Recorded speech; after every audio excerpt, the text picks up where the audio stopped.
பணக்கார வீட்டு பிள்ளைங்க எல்லா பிள்ளைங்களுமே மூணாவது ஒரு மொழி என்ன செஞ்சுக்கிறதுனா கத்துக்கிறது பணம் இருக்கிறதுனால. அது நம்ம மாதிரி ஏழை வீட்டு பிள்ளைங்க வந்து கத்துக்க கூடாதா? ஏன் அதுங்களுக்கு மட்டும் ஏன் அதுக்கு இதுக்கு இல்லாம மூணாவது மொழி கட்டாயமா வேணும். இதுல பார்த்தோம்னா ஒரு தடவை முன்ன உள்ள சம்பவம் கூட ஒரு ஞாபகத்துல வச்சுக்கலாம். ஒரு மத்திய அரசாங்கத்துல பங்கெடுக்கிறதுக்கு கருணாநிதி போகும்போது என்னுடைய பேரனை போடுங்க, என்னுடைய மருமகனை போடுங்கன்னாரு. ஏன்னு தெரியுமா? என் மருமகனுக்கு இங்கிலீஷ் தெரியும், இந்த ஹிந்தி தெரியும்டாரு. அதே மாதிரி இப்ப இருக்கிற தயாநிதி மாறனுக்கு ஹிந்தி தெரியும், அவரை போடுங்கன்றார். அப்போ உங்களுக்கு பதவி தேவைன்னா ஹிந்தி தேவை இருக்கு. உங்களுக்கு பதவி தேவையில்லைன்னும் போது இங்க வந்து ரெட்டை வேஷம் போடுறீங்க. இங்க வந்து என்ன செய்றீங்க? ஹிந்தி வேணாங்கிறீங்க. ஹிந்தி படிங்கன்னு மத்திய அரசாங்கம் சொல்லல. நீங்க தேர்ந்தெடுத்துக்கங்க. உங்களுக்கு என்ன மொழி மூணாவதா உங்களுக்கு என்ன மொழி தேவையோ அதை நீங்க செலக்ட் பண்ணிக்கங்க. அந்த அந்த வசதியை கொண்டு வந்தது மோடிஜி தான். ஆனா ஹிந்தி தான் இருக்கணும்னு சொல்லி பல ஆண்டுகளாக அவங்க வச்சிருந்தாங்க. தேர்ட் லாங்குவேஜ் ஹிந்தி தான் வச்சிருந்தாங்க. அதை 2019ல மூன்றாவது மொழியாக ஆப்ஷன் கொண்டு வந்து மாண்புமிகு நரேந்திர மோடி தான் அவங்க மூணாவது மொழி கட்டாயமா தேவை.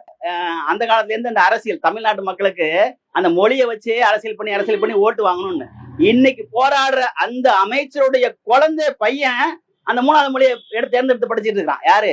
அன்பின் மகேஷ் பொய்யாமொழி இன்னைக்கு போராடிட்டு இருக்காரு. அவருடைய மகன் வந்து என்ன செஞ்சுட்டு இருக்கான்? மூணாவது. அதே மாதிரி சன்சைன்ல மூணாவது மொழி படிச்சுட்டு இருக்காங்க. மூணாவது மொழி எல்லா இந்த சிபிஎஸ்சிலையும் சொல்லி கொடுத்துட்டு தான் இருக்கிறாங்க. இப்ப இந்த ஆப்ஷனை பயன்படுத்தி இந்த ஏழை குழந்தைகள் முன்னேறக்கூடாது, ஏழைக்கு எதிரான திட்டத்தை வந்து என்ன செஞ்சிருக்கு இந்த தமிழக அரசாங்கம் கொண்டு வந்திருக்கு.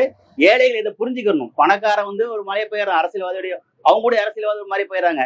ஏழைகளை வஞ்சிக்கிறது, ஏழைகள் மூணாவது மொழி கத்துக்கூடாது, ஏழைகள் முன்னேறக்கூடாதுன்னு நினைக்கிற அந்த அரசாங்கமா இருக்கு. இதை மக்கள் புரிஞ்சுக்கணும். மூணாவது மொழி கட்டாயமா இந்தின்னு நம்முடைய பாரத பிரதமர் சொல்லவே இல்லை. நீங்க உருது எடுத்துக்கங்க. தேடா இஸ்லாமிய மாணவர்களா தேடா நீங்க உருது எடுத்துக்கங்கன்றாங்க. தெலுங்கு படிக்கிறவங்க பிள்ளைங்களா நீங்க தெலுங்கு எடுத்துக்கங்கிறாங்க. ஆக மொத்தம் நீங்க தேர்ட் லாங்குவேஜ் ஒன்று தெரிஞ்சு வச்சுக்கங்கிறாங்க. எவ்வளவு அருமையான வாய்ப்பு இது. இந்த வாய்ப்பை ஏழை மக்கள் பயன்படுத்திக்கணும். இந்த திமுக அரசாங்கத்துடைய ரெட்டை வேடத்தை புரிஞ்சுக்கணும். பணக்கார வீட்டு பிள்ளைங்க எல்லா பிள்ளைங்களுமே மூணாவது ஒரு மொழி என்ன செஞ்சுக்கிறதுனா கத்துக்கிறது பணம் இருக்கிறதுனால. அது நம்ம மாதிரி ஏழை வீட்டு பிள்ளைங்க வந்து கத்துக்க கூடாதா? ஏன் அதுங்களுக்கு மட்டும் ஏன் இதுக்கு இல்லாம மூணாவது மொழி கட்டாயமா வேணும். இதுல பார்த்தோம்னா ஒரு தடவை முன்ன உள்ள சம்பவம் கூட ஒரு ஞாபகத்துல வச்சுக்கலாம். ஒரு மத்திய அரசாங்கத்துல பங்கெடுக்கிறதுக்கு கருணாநிதி போகும்போது என்னுடைய பேரனை போடுங்க, என்னுடைய மருமகனை போடுங்கன்னாரு. ஏன்னு தெரியுமா? என் மருமகனுக்கு இங்கிலீஷ் தெரியும், இந்த ஹிந்தி தெரியும்டாரு. அதே மாதிரி இப்ப இருக்கிற தயாநிதி மாறனுக்கு ஹிந்தி தெரியும், அவரை போடுங்கன்றார். அப்போ உங்களுக்கு பதவி தேவைன்னா ஹிந்தி தேவை இருக்கு. உங்களுக்கு பதவி தேவையில்லைன்னும் போது இங்க வந்து ரெட்டை வேஷம் போடுறீங்க. இங்க வந்து என்ன செய்றீங்க? ஹிந்தி வேணாங்கிறீங்க. ஹிந்தி படிங்கன்னு மத்திய அரசாங்கம் சொல்லல. நீங்க தேர்ந்தெடுத்துக்கங்க. உங்களுக்கு என்ன மொழி மூணாவதா உங்களுக்கு என்ன மொழி தேவையோ அதை நீங்க செலக்ட் பண்ணிக்கங்க. அந்த அந்த வசதியை கொண்டு வந்தது மோடிஜி தான்.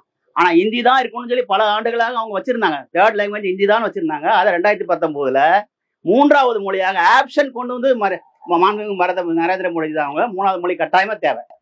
அந்த காலத்துல இருந்து அந்த அரசியல் தமிழ்நாட்டு மக்களுக்கு அந்த மொழியை வச்சே அரசியல் பண்ணி ஓட்டு வாங்கணும்னு இன்னைக்கு போராடுற அந்த அமைச்சருடைய குழந்தை பையன் அந்த மூணாவது மொழியை தேர்ந்தெடுத்து படிச்சுட்டு இருக்கான். யாரு?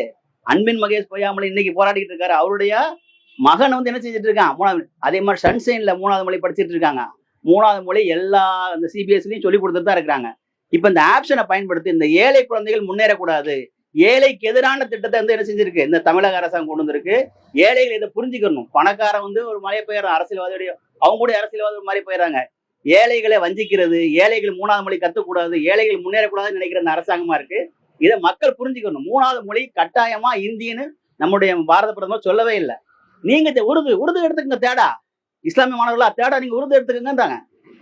தெலுங்கு படிக்கிறவங்க பிள்ளைங்களா நீங்க தெலுங்கு எடுத்துக்கங்கிறாங்க. ஆக மொத்தம் நீங்க தேர்ட் லாங்குவேஜ் ஒன்று தெரிஞ்சு வச்சுக்கங்கிறாங்க. எவ்வளவு அருமையான வாய்ப்பு இது. இந்த வாய்ப்பை ஏழை மக்கள் பயன்படுத்திக்கணும். இந்த திமுக அரசாங்கத்துடைய ரெட்டை வேடத்தை புரிஞ்சுக்கணும்.